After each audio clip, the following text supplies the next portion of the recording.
नमस्कार दोस्तों।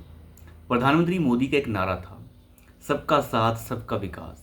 लेकिन इसी नारे के बाद एक नया नारा साथ में जोड़ दिया गया, सबका साथ सबका विकास और सबका विश्वास। लेकिन इसी सबके विश्वास ने हिंदूवादी जो लोग थे, जिन्होंने भारतीय जनता पार्टी को हिंदुत्व के लिए और इस देशभक्ति के लिए वोट दिया, वो काफ़ी नाराज़ थे। और 2024 के चुनाव के अंदर ये चीज़ देखने को भी मिली।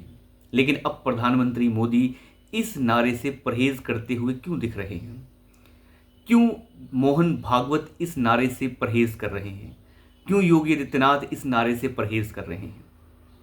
योगी आदित्यनाथ का एक नारा कि बटोगे तो कटोगे, और प्रधानमंत्री मोदी का महाराष्ट्र के अंदर ये बयान कि मुसलमान वोट तो बढ़ता नहीं और कांग्रेस का वो कोर वोट है, लेकिन हिंदुत्व के वोट को जातियों के अंदर बांट दिया जाता है।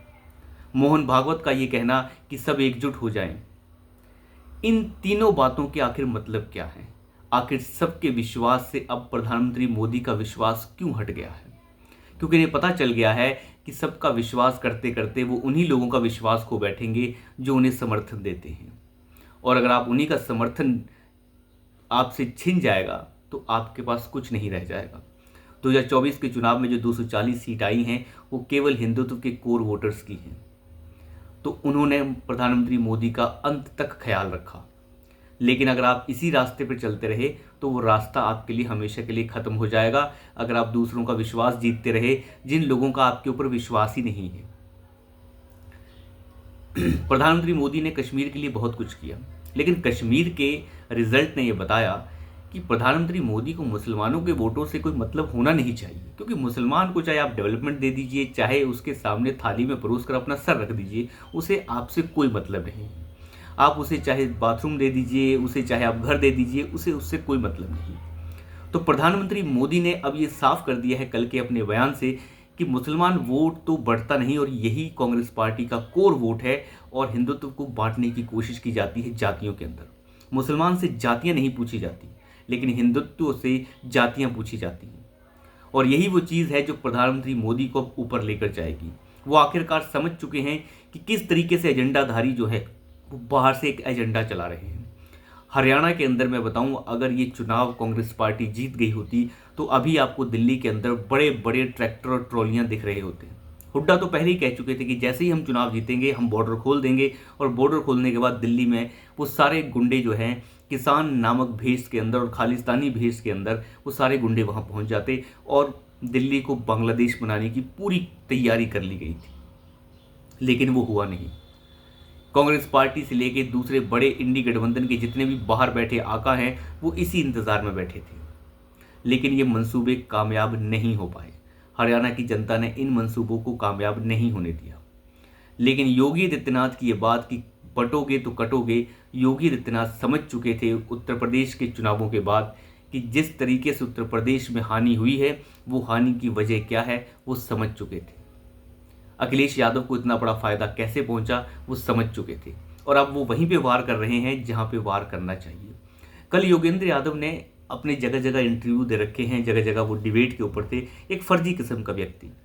लेकिन बोल क्या रहा है?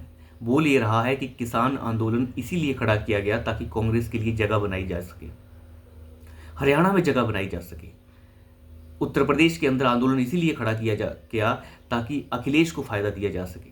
अंदाज़ा लगा के देखिए किस तरीके का धरातल बनाया गया। यानी जो पहलवानों के गुंडे और किसान नामक गुंडे जो देश के अंदर बवाल कर रहे थे, वो सारा का सारा राजनीतिक था। हरियाणा की लड़ाई मैं बताऊं आपको पॉलिटिकल थी ही नहीं, वो राजनीतिक लड़ाई नहीं थी, ये षड्यंत्रों से भरी हुई लड़ाई थी जिसे हरियाणा की जनता ने ध्वस्त किया है।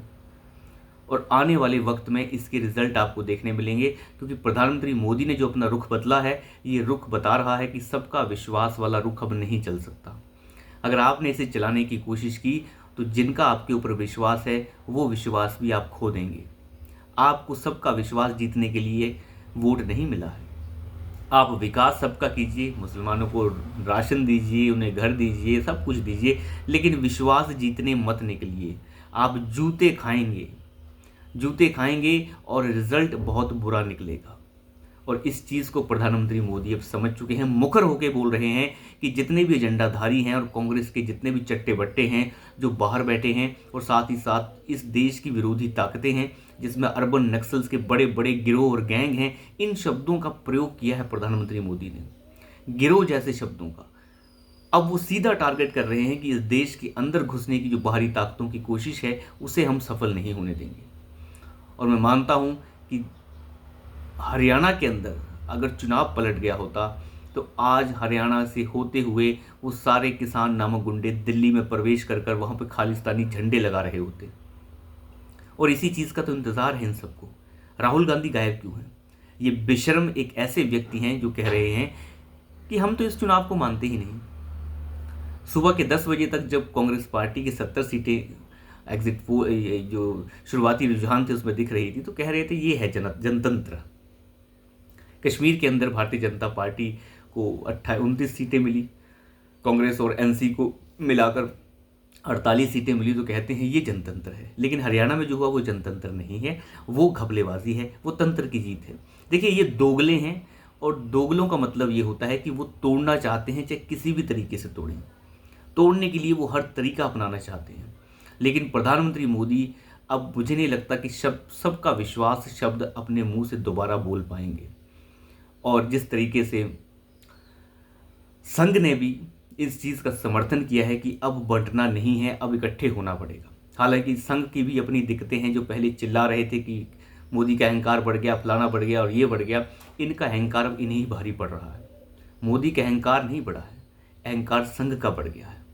यही बातें संघ अटल बिहारी वाजपेयी के समय भी करता रहा। खैर, संघ अपने अंदर परिवर्तन करे, अपने अंदर तब्दीली लाए, ये अपने आप में बड़ी बात है। हरियाणा के अंदर संघ ने अच्छा परफॉर्म किया और संघ की तरफ से जो समर्थन होना चाहिए था वो हरियाणा में मिला। लेकिन योगी आदित्यनाथ, संघ और प्रधानमंत्री मोदी ने जो अपना ट्रैक बदला है, उस ट्रैक से आप समझ सकते हैं कि ये ट्रैक बदलना कितना आवश्यक था। हरियाणा की जनता समझ रही थी कि कांग्रेस पार्टी जिस तरीके से हिमाचल प्रदेश में सरकार चला रही है, एक लचर सरकार जहाँ पे सैलरी देना तक मुश्किल है, जहाँ पर सीएम का कुछ पता नहीं, डिप्टी सीएम का कुछ पता नहीं, रोज झगड़े हो रहे हैं और मस्जिदें बनाई जा रही हैं शिमला के अंदर। तो हरियाणा के लोगों को आखिर समझ आ रहा था कि किस तरीके से व्यापक तौर पर हिंदू समाज को बांटने की कोशिश और हिंदू रीति रिवाज और संस्कृति को ख़त्म करने की कोशिश हो रही है। बहुत सारे एजेंडाधारी पत्रकार हैं, उन्होंने तो ये भी लिखना शुरू कर दिया है। कई आर्टिकल छपे हैं टाइम्स में, हिंदुस्तान टाइम्स में भी देख सकते हैं आप। वहाँ पे आर्टिकल ये छपे हैं कि जी हिंदुत्व इकट्ठा हो रहा है। अब देखिए इस तरीके का एहसास हो रहा है नहीं कि हिंदुत्व इकट्ठा हो रहा है, और कटोगे बटोगे तो कटोगे, ये नारे जो हैं काम कर रहे हैं। तो एजेंडाधारी अब इन चीज़ों पर गौर करने लगे हैं। अगर आपका दुश्मन इन चीज़ों पर गौर करने लगे तो आप समझ जाइए कि मैसेज क्लियर है। तो अभी के लिए इतना ही। धन्यवाद।